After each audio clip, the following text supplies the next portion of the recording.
Salut les amis, salut les abonnés, notamment les nouveaux abonnés à la chaîne Parlons Ballon. Voilà, on va faire cette émission un petit peu tardivement et en même temps faire un petit peu la transition entre la demi-finale perdue de l'Olympique Lyonnais contre le Bayern de Munich et la reprise du championnat. Donc j'ai un petit peu tardé effectivement. On va rentrer tout de suite dans le vif du sujet. Donc il y a plusieurs rubriques, voilà, plusieurs points sur lesquels je vais revenir dans la perspective de cette reprise de championnat.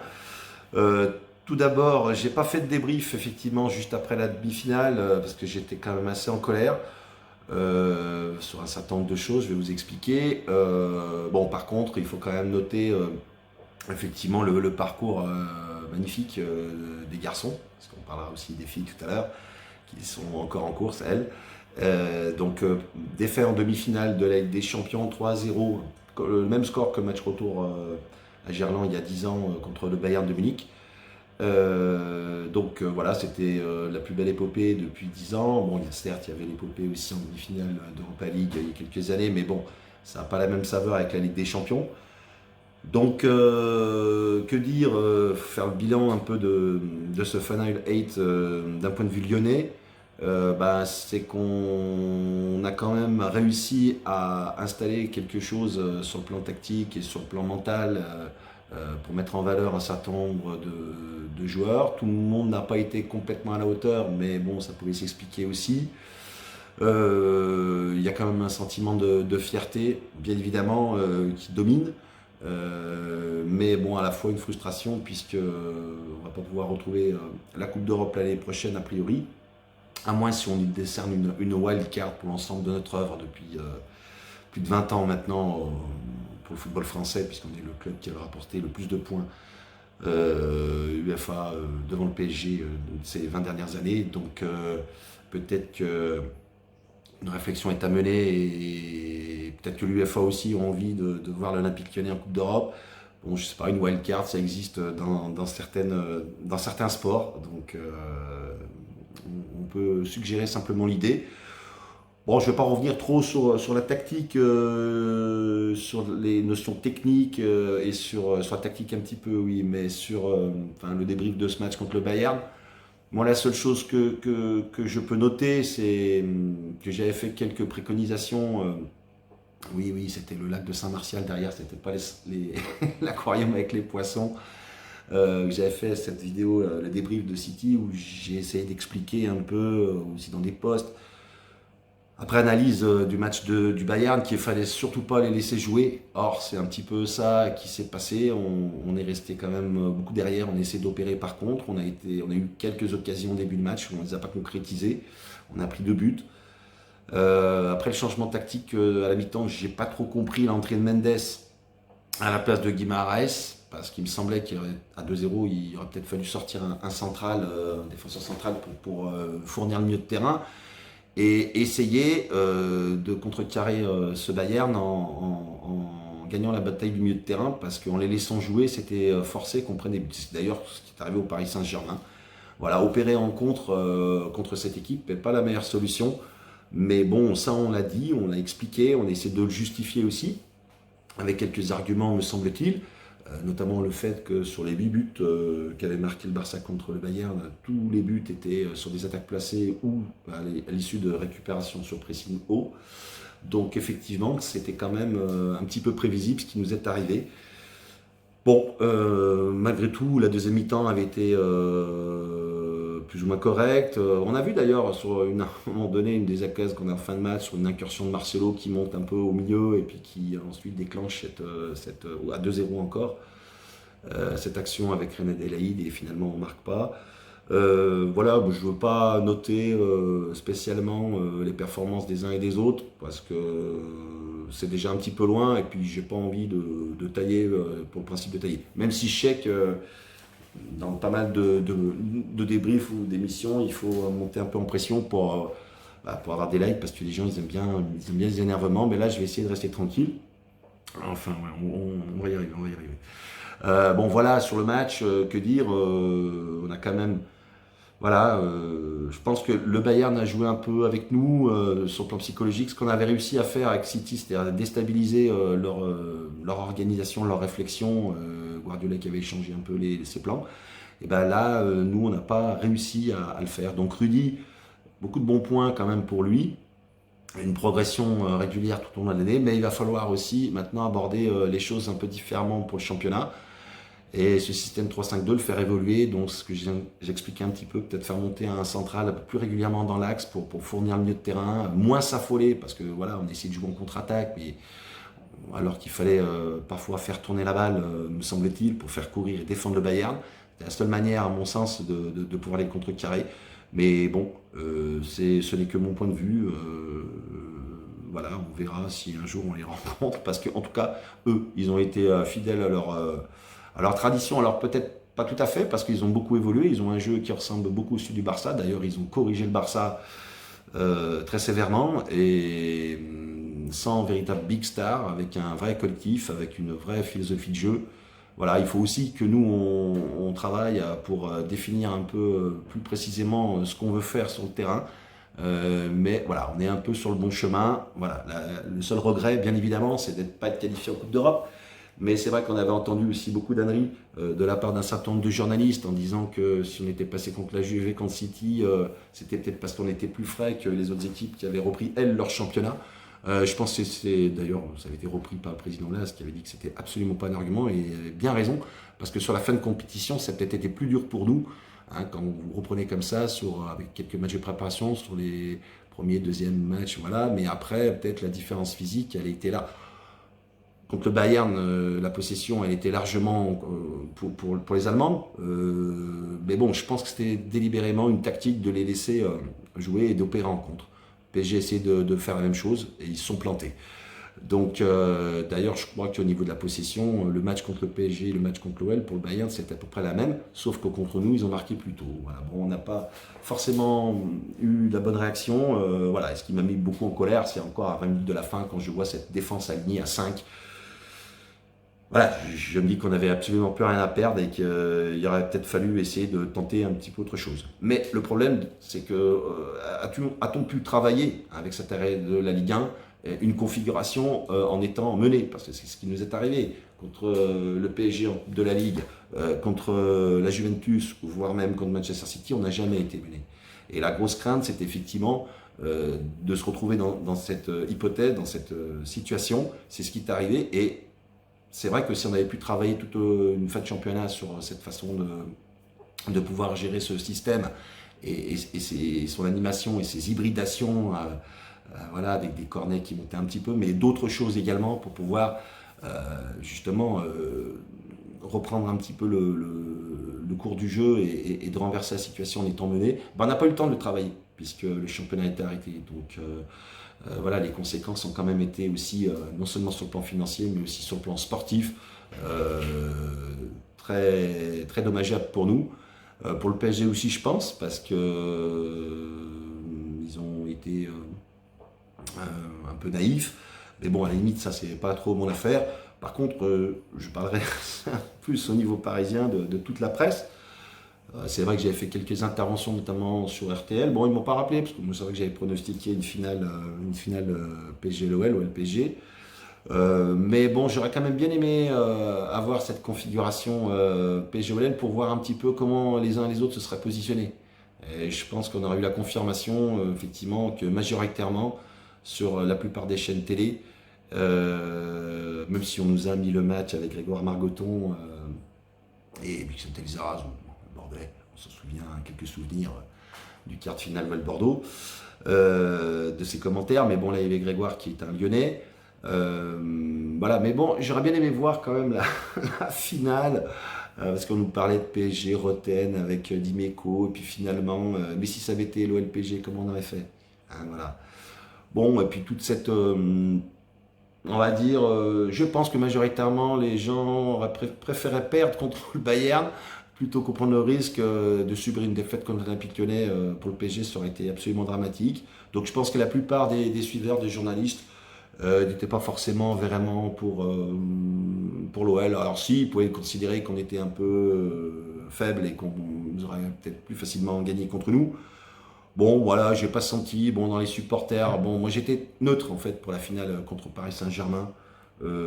Pas simplement parce qu'il y avait Coco Tolisso chez le Bayern, parce que chez nous c'est un petit peu une tradition hein, de supporter et de suivre les parcours des joueurs qui ont été formés à Tola-Vologe, à l'Académie de l'Olympique Lyonnais.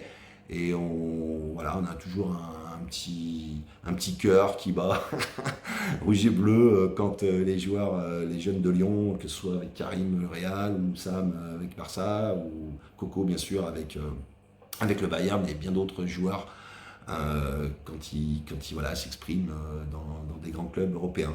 Bon, voilà, la neutralité pour moi, alors après, bon, les messages vraiment de footix, excusez-moi, mais bon, on n'est pas français si on supporte pas le Paris Saint-Germain. Je pense qu'il y a bien d'autres manières d'exprimer sa fierté d'être français que de supporter le Paris Saint-Germain. Et ça n'a absolument rien à voir avec le Qatar, mais c'est plutôt effectivement le traitement médiatique, le mépris globalement de cette presse parisienne à notre rencontre en particulier, la diabolisation aussi du président Aulas. Peut-être que parfois il est excessif, mais enfin quand il avait demandé à reprendre le championnat, alors que tous les grands championnats avaient repris, personne n'a suivi. Moi personnellement, en 93, Marseille, bon voilà, c'était le premier club français, j'étais content pour Marseille, j'ai fait les fêtes dans la rue de Lyon. Le PSG, quand il a gagné la Coupe d'Europe, en plus c'était Bruno Ngotti, hein, notre ancien défenseur central voilà, de Lyon-Vez, enfin, voilà, un Lyonnais qui avait marqué ce coup franc en 35 mètres, j'étais aussi très content pour le Paris Saint-Germain. Bon, si en 76 j'étais trop petit, mais bon, je pense que j'aurais été aussi content que les Verts gagnent. Mais là, avec tous les clubs qui se sont ligués contre nous pour la fin de championnat, préservant leurs intérêts, je pense à Marseille qui était qualifié en Ligue des Champions, l'ASS qui était peut-être en difficulté pour la descente. Voilà, tout a été arrêté. Le Paris Saint-Germain n'a rien dit, le diffuseur beIN Sport non plus, alors qu'il y a eu un gros manque à gagner derrière. Bon, peut-être que les stars avaient aussi des vacances à prendre. Voilà. En tout cas, le club parisien n'a pas insisté pour la fin de championnat, ce qui fait que nous, à part si on est une wildcard, que je demande, et donc je demande que le club fasse cette demande, tout simplement, auprès de l'UEFA et de la LFP, eh ben, ça serait peut-être un peu justice, parce que je pense que comme chaque année, on aurait fini le championnat sur les chapeaux de roue et qu'on se serait qualifié. Voilà. Sauf que là, pour l'instant, à l'heure où on se parle, on n'y est pas. Bon, sinon c'est la reprise de la Ligue 1, donc voilà, j'espère très sincèrement que voilà, je vais pas trop charger les médias parce que bon, j'ai gardé quelques petits contacts, je ne veux pas complètement me griller auprès de ces gens-là. Mais à un moment donné, quand on parle, voilà, quand on dit des choses, notamment voilà, sur la préparation et sur une confrontation comme ça, il faut beaucoup d'expérience, il faut prendre les idées bonnes où elles sont, il faut essayer de surprendre. Voilà, moi je pense que le Bayern a joué à sa main et bon, c'était quand même un régal au niveau football, ce qu'ils nous ont proposé, donc bravo à eux. Et voilà, et nous on retourne à notre championnat à partir de ce soir. Donc je ne ferai pas de pronostic, mais parce que tout va dépendre du mercato. Et les premiers signes m'ont plutôt quand même un peu inquiété. Oui, sur Kenny Tété. Je fais un petit jeu de mots. Oui, 5 millions pour Kenny Tété. Écoutez, international néerlandais, demi-finaliste de la Champions League. Il faut vraiment qu'on retrouve le sens des valeurs. Donc, voilà. Et pas simplement des valeurs du club, mais aussi de ce que les joueurs valent. Je pense qu'on brade ce joueur. Bon, parallèlement, c'est vrai qu'une proposition importante pour Léo Dubois pourrait permettre de faire un peu remplir les caisses, de remplir les caisses du club et de pouvoir éviter le départ d'un certain nombre de joueurs. Pour moi, la priorité, bien entendu, Oussama Aouar, c'est notre numéro 10. Il a été installé par Di Garcia, ça je l'ai dit, c'est une très bonne chose. Et il faut absolument qu'il puisse, à un an de l'Euro, confirmer sa nouvelle place en équipe de France. On se demande d'ailleurs pourquoi il n'y était pas avant, mais enfin bon, on ne va pas revenir sur les dissensions entre l'équipe de France et un peu les joueurs lyonnais tout de même. Mais là, il le mérite. Donc, est-ce qu'il ne prend pas un risque en souhaitant, ou en acceptant une proposition d'un club voilà, est-ce que nous, on ne doit pas aussi stratégiquement vendre un certain nombre de joueurs avec un championnat, bon, Juninho a dit qu'il aurait peut-être moins de joueurs l'année prochaine. Bon, il y a quand même d'autres situations, il me semble, plus urgentes que Houssem Aouar. Bon, Traoré, c'est déjà pratiquement, c'est-à-dire très compliqué. Voilà, c'est très compliqué pour lui de rester à l'Olympique Lyonnais, surtout dans le nouveau système avec 2 attaquants. Je pense qu'il fera le bonheur d'une équipe en Angleterre où ça joue un peu de manière différente. Le jeu est moins fermé, où il pourra un peu exprimer plus ses qualités. C'est un bon joueur, mais après, ça a été très dur d'avoir sa place. Puis c'est vrai que si on joue qu'avec 2 attaquants, il faut plutôt dégraisser devant. Donc je pense que Etoko et Jeffrey Adelaide, dont j'ai bien aimé les rentrées à chaque fois qu'il a pu comme ça apporter, garder la balle avec ses qualités techniques, seront dans l'effectif. Il y a aussi le jeune Ryan Cherki. Reste la question de Memphis. Écoutez, je referai une vidéo un petit peu plus détaillée, mais Memphis, je crois qu'il y a des pistes au niveau de Barcelone, parce que Ronald Koeman, qui sait utiliser Memphis un petit peu mieux que nous, hein, en tout cas, parce qu'il y a qu'à voir ses perfs avec les Pays-Bas, souhaite le recruter à Barcelone. Il me semble qu'il y a un joueur qui a annoncé son départ, je ne parle pas de Luis Suarez, hein, un autre joueur un peu plus coté.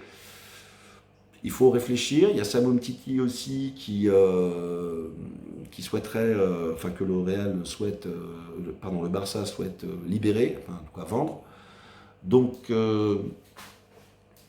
voilà, je referai une vidéo là-dessus, mais en tout cas au niveau du mercato, Kenny pour 5 millions, c'est pas bon. Dubois, international français, à une trentaine, 35, 40 millions, c'est les prix. Voilà, il ne faut pas sous-estimer la valeur de nos joueurs. Si Paris Saint-Germain qui a besoin d'un air droit, on a vu hein, sur le match qu'effectivement ils en avaient besoin contre le Bayern. Pourquoi pas libérer Léo, qui a une vraie cote, et Kenny dont la cote a baissé. Donc ce serait à mon avis un peu plus intelligent de garder Kenny et de faire une opération financière. Parce que c'est vrai qu'avec malgré les bénéfices qu'on a engendrés en Ligue des Champions, on a quand même des pertes liées à l'arrêt du championnat. Voilà, et puis après il y a Moussa Dembélé. Alors c'est vrai qu'il a aussi une grosse cote en Angleterre. Voilà, c'est un joueur plus dont le profil est plus pour pouvoir jouer seul devant, avec peut-être des soutiens sur les côtés. Nous, si on joue avec 2 attaquants, on aura peut-être moins l'occasion de le faire jouer dans sa meilleure position. Il a une grosse cote, c'est aussi une vente possible.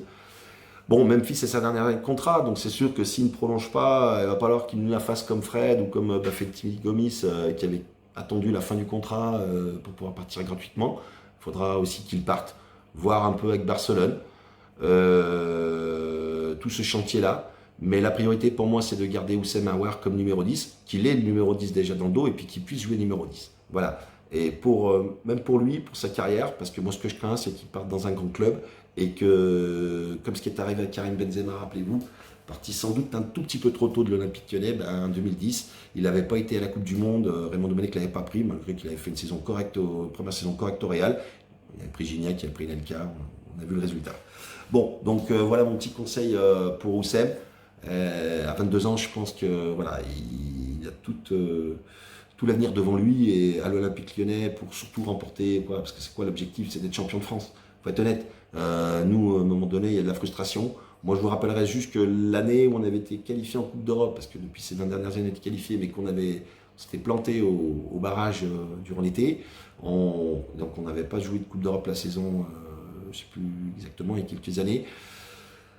Certes, le PSG avait été champion, mais on avait terminé à quelques points, 5-6 points, je ne sais plus, et on était encore à 3-4 journées de la fin, complètement en course. Donc le fait de ne pas jouer de Coupe d'Europe, même si je redis, hein, on attend la wildcard de l'UEFA, hein, avec la validation de la LFP, hein, et on s'arrangera avec Reims ou je ne sais pas qui pour dédommager. Ouais, voilà. Parce que je pense qu'il y a des supporters... je ne parle pas des supporters de ces clubs-là qui seraient peut-être bien contents de retrouver la Coupe d'Europe, mais je pense que l'ensemble des amoureux de foot en France, voilà, honnêtement, s'ils réfléchissent bien, Ils préféraient voir l'Olympique Lyonnais défendre les couleurs françaises. Voilà, c'est vrai qu'on en veut un petit peu à tout le monde parce qu'on a l'impression d'avoir été ça te fait avoir dans cette histoire avec des changements de règlement au dernier moment. Enfin bon, ils ont inventé des règlements, je le disais la dernière fois, donc ça c'est vrai que ça a du mal à passer. Bon, c'est vrai que vous me direz que les priorités actuelles sont un petit peu aussi autres parce qu'il y a le corona, il y a tout un tas de choses, des matchs annulés encore qui vont peut-être perturber ce début de saison. On espère que les choses vont petit à petit s'améliorer et aller dans le bon sens, mais en tout cas pour nous, l'objectif cette année c'est d'être champion de France. Et il faut garder pour ça Oussem Aouar, parce que potentiellement c'est un numéro 10, on ne joue plus avec des numéros 10 aujourd'hui dans le foot moderne. Et on a bien vu l'empressement, la précipitation, le fait de vouloir jouer comme ça et de ne pas poser le jeu, et ben à un moment donné on a beaucoup de déchets et ça n'amène pas forcément les résultats qu'on espère. Donc jouer avec un numéro 10 c'est quand même quelque chose, et puis au niveau du plaisir du jeu, je vous avoue que voilà, moi j'ai vu effectivement Serge Chiesa jouer à l'Olympique Lyonnais, Michel Platini à l'époque aussi avec l'équipe de France, Saint-Étienne, la Juventus. Voilà, c'est quand même une façon de jouer au football voilà, qui correspond. Voilà, et puis Barcelone, bien sûr, qui jouait aussi avec ce jeu posé. Donc la main était un peu répartie sur plusieurs joueurs. Et le Bayern, ils ont un petit peu ça avec Thomas Müller.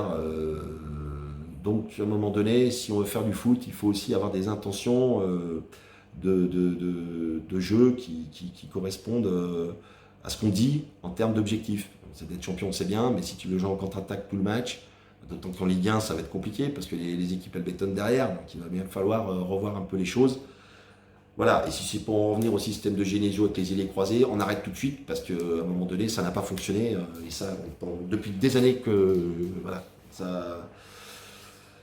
Enfin bon, vous avez bien compris, on va pas plus insister. Bon voilà, sur la question du mercato, bon, Raphaël, Marcelo, voir un petit peu les choses comment elles vont se passer. C'est vrai qu'il y a Koné aussi, Youssouf Koné, qui sera peut-être un petit peu en difficulté. Kenny Tété, je l'ai dit, j'aimerais qu'il puisse rester parce que pour moi c'est un battant, c'est un gagnant, c'est un garçon qui s'il est mis dans de bonnes conditions, après c'est toujours pareil, si vous faites jouer un joueur une fois tous les 2-3 matchs, ou un quart d'heure par-ci par-là, bon, il n'est peut-être pas forcément dans les meilleures conditions.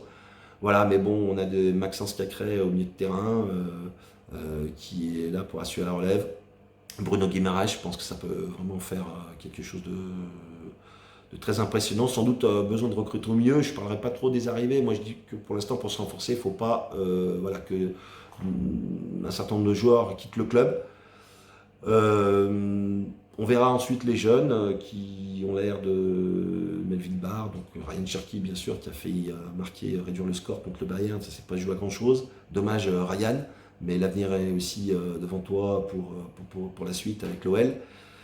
Bon, voilà, je terminerai tranquillement l'émission en disant que l'idéal, c'est sûr, que ce serait de pouvoir installer une espèce d'unité qu'on a vu un petit peu poindre avec les supporters, le club, le staff. Juni, je pense, qui a amené beaucoup à ce niveau-là pour voilà, se relancer avec de nouveaux objectifs. Mais bon, voilà, je redis un petit peu les deux, on va dire, choses principales que je voulais dire en ce début de saison et pour clôturer cette phase de Ligue des Champions. La dernière, j'ai fait des émissions, l'OL peut-il remporter la Ligue des Champions? Beaucoup s'étaient un petit peu moqués de moi. Finalement, c'est Tottenham qui avait été en finale, Tottenham qui n'était pas en Coupe d'Europe cette année. Et puis cette année, elle est allée en demi-finale. Voilà, donc à un moment donné, je pense qu'il y a beaucoup de gens qui sont très critiques. Mais on se rapproche petit à petit. Voilà, là où on a aussi subi des conséquences fâcheuses et navantes pour le club, il va falloir remédier. Donc wildcard, et on garde Oussem Aouar. Voilà. Je vous embrasse et pour finir, je suis aussi, je tiens à le dire, extrêmement fier d'avoir vu les filles de l'OL gagner contre le Paris Saint-Germain et atteindre la finale pour espérer remporter un 5e titre d'affilée et égaler le Real de Madrid. Donc à ce titre-là, les émissions Radio Pluriel Sport Actu vont reprendre dès dimanche. Donc à partir de 19h, autour de Samy, moi je ne serai pas au studio parce qu'il y a des restrictions voilà, en termes de distanciation sociale, mais il y aura bien entendu notre spécialiste du football féminin, Sylvain Vautier, qui sera bien présent. chaud comme une bouillotte. Et je serai un petit peu au téléphone, voilà, et ABS, bien entendu René Hidalgo, voilà, tous les habitués, Mohand. Je ne sais pas si notre ami Roger sera rentré de Haute-Loire, mais voilà, toute l'équipe, je fais une bonne dédicace, une bonne reprise des émissions. 91.5, donc Sport Actu pour cette reprise, et on verra ensuite, pour la suite, les émissions qu'on va faire, notamment avec les supporters, le groupe de supporters Facebook. Je sais que voilà, j'en parle, mais bon, là, ça sera peut-être l'occasion, cette rentrée, de mettre un peu le focus là-dessus. Voilà, je termine. Allez les filles, essayez de remporter ce 5e titre d'affilée. Je vous embrasse les amis, et puis encore merci pour les abonnements, les vues et tout ça.